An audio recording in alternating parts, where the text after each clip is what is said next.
اچھے اچھے کام کریں. تو جب اب آپ ایک جگہ کے مالک ہوئے ہیں تو آپ کی نظر بندگی کی نظر نہیں ہوتی، آپ کی نظر مالک کی نظر ہوتی ہے. اگر کسی نے گاڑی کا غلط استعمال کیا تو فوراً آڈٹ میں جائے گا. کسی نے پین غلط استعمال کر لی. کہیں ایک سوال آیا تھا مولانا آفس میں بعض مطلب ہم ٹیلی فون استعمال کر لیتے ہیں، آفس میں کبھی کبھار ہم انٹرنیٹ استعمال کر لیتے ہیں، یہ شرعاً جائز ہے؟ میں نے کہا آپ سوچئے آپ خود مالک بنے ہوئے ہوں، تھوڑا سا ٹرن کریں چیزیں، ہمیں بولنے کی ضرورت ہی نہیں ہے، آپ کو خود ہی سمجھ آ جائے گی کہ اگر آپ مالک ہوں اور آپ کے کام کرنے والے جو ہیں مسلسل موبائل پہ اور SMS پہ لگے ہوئے ہوں، کام ہو جاتا ہو لیکن بالآخر ٹائم اس میں نکل جاتا ہو. You will send an email, please mobile کا استعمال آفس کے وقت میں منع ہے. کیوں؟ اس سے کہ مالک اپنی چیز کو دوسری نظروں سے دیکھتا ہے، کام کرنے والا چیزوں کو دوسری نظر سے دیکھتا ہے. تو ہم اپنے مالک کی گفتگو بعد میں کریں گے، ہم اپنی گفتگو کرتے ہیں کہ مالک جس طرح سے بھی کرے، وہ رحیم ہے، وہ کریم ہے، وہ عظیم ہے. اس نے تو اپنا نام ہی غفار رکھا ہوا ہے، اس نے تو اپنا نام ہی لطیف رکھا ہوا ہے اور اتنی صفتیں بیان کی ہیں. ہمیں اپنے مالک سے کیا برتاؤ کرنا چاہیے، ہمیں اپنے مالک کے لیے کیا کرنا چاہیے، اور ہماری فکر اور ہمارا عمل مالک کے لیے کیسا ہونا چاہیے. ایک درود پڑھنے محمد والے.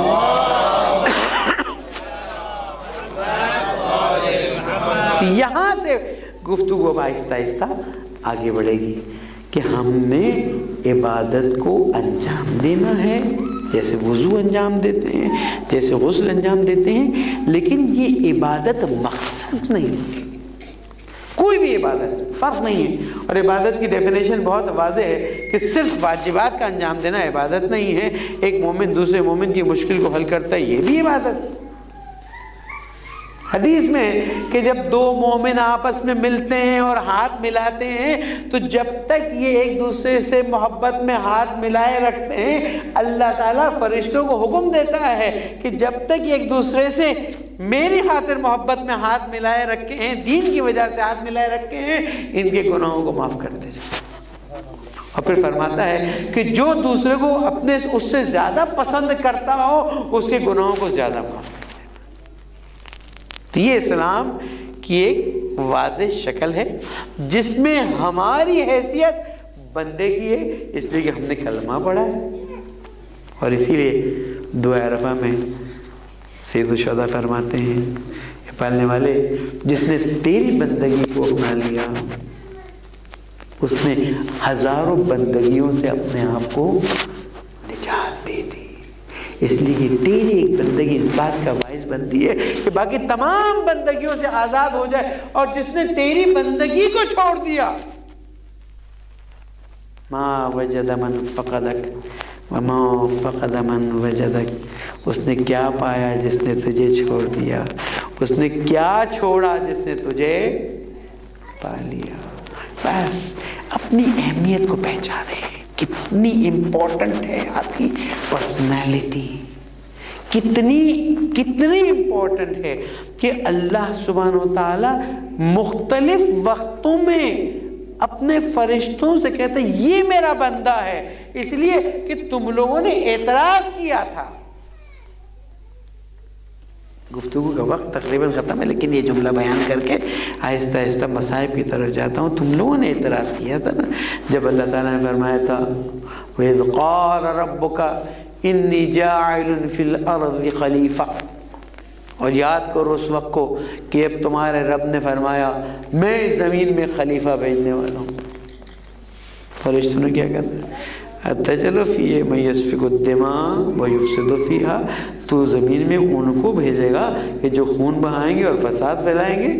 بنانو، اور ہم وہ ہیں کون ہیں؟ سبح لک، تیری تسبیح کرتے ہیں اور تیری حمد کرتے ہیں، ان کے مقابلے میں ان کو بھیجے گا. اللہ تعالیٰ نے ایک چھوٹا سا جواب دیا، انی عالم ما لا تعلمون، میں وہ جانتا ہوں جو تم.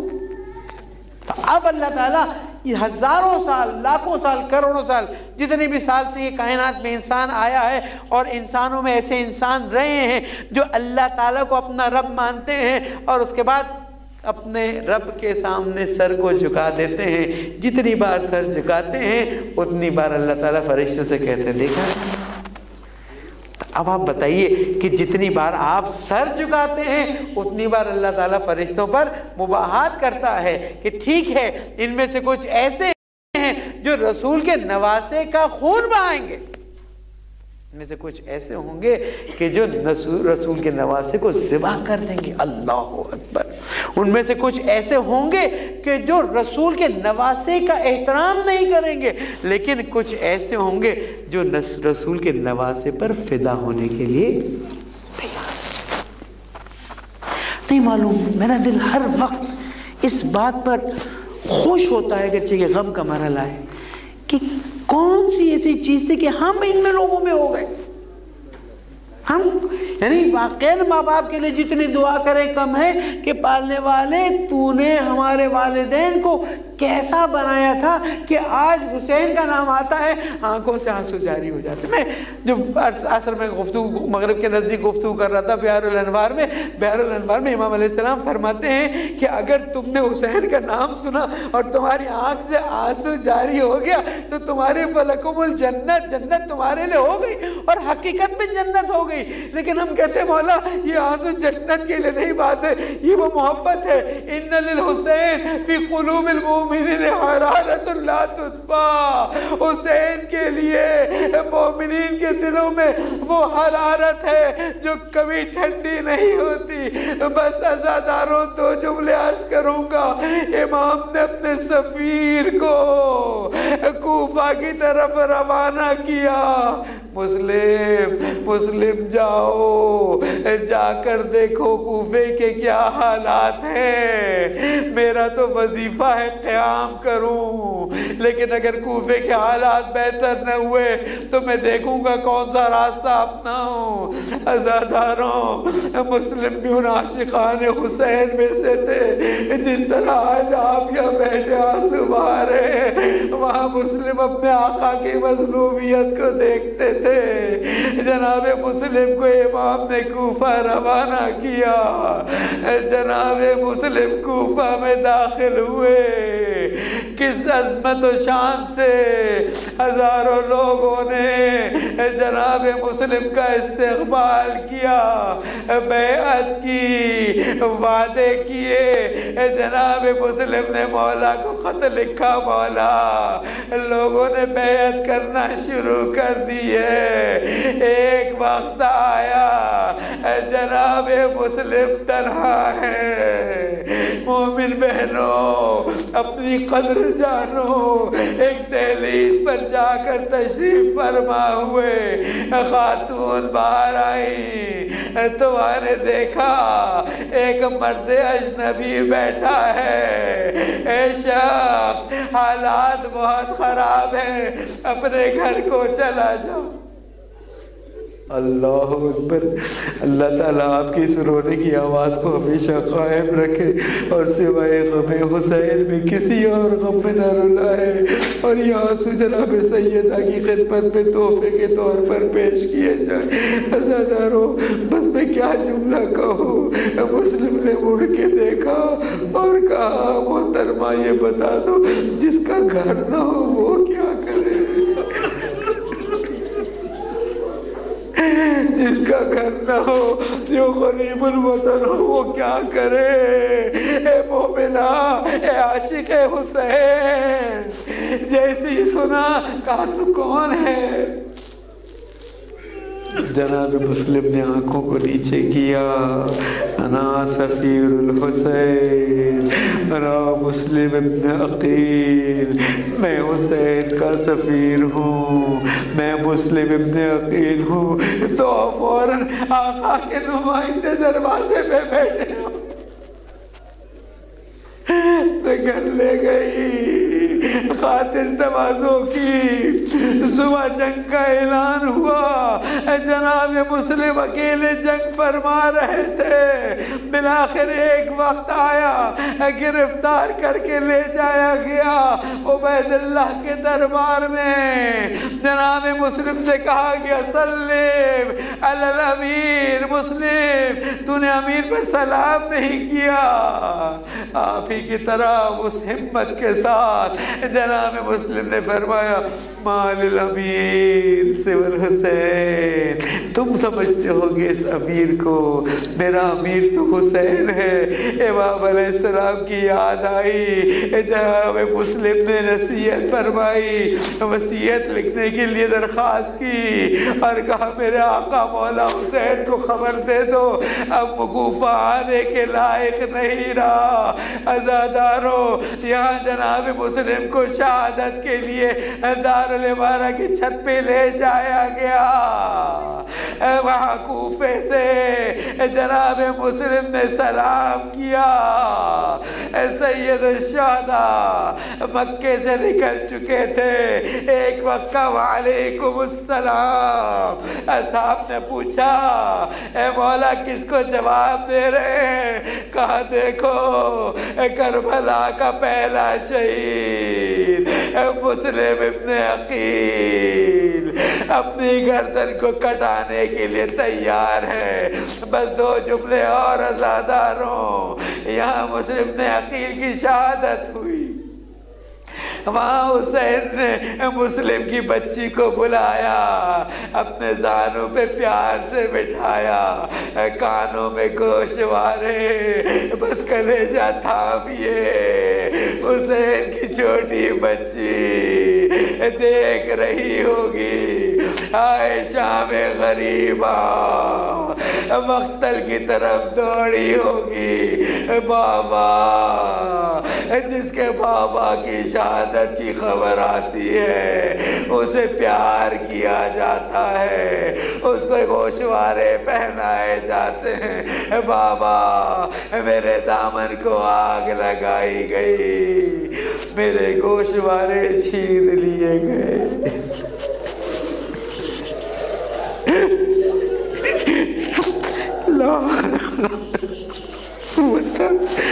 لا باللہ العلی العظیم، انا للہ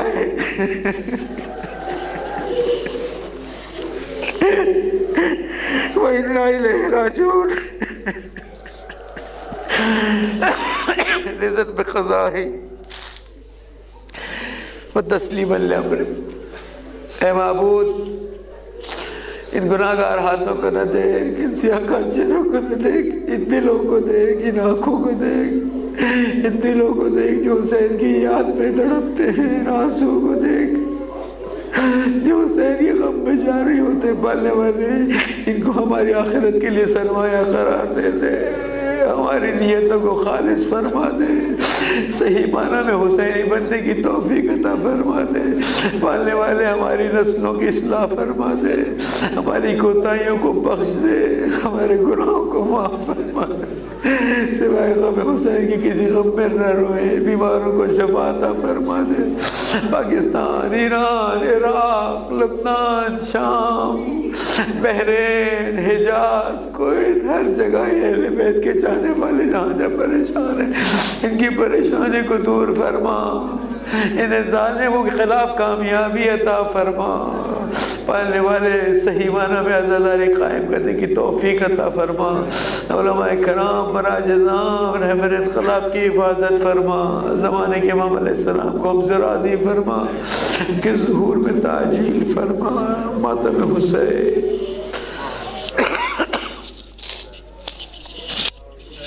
یا حسین، یا حسین۔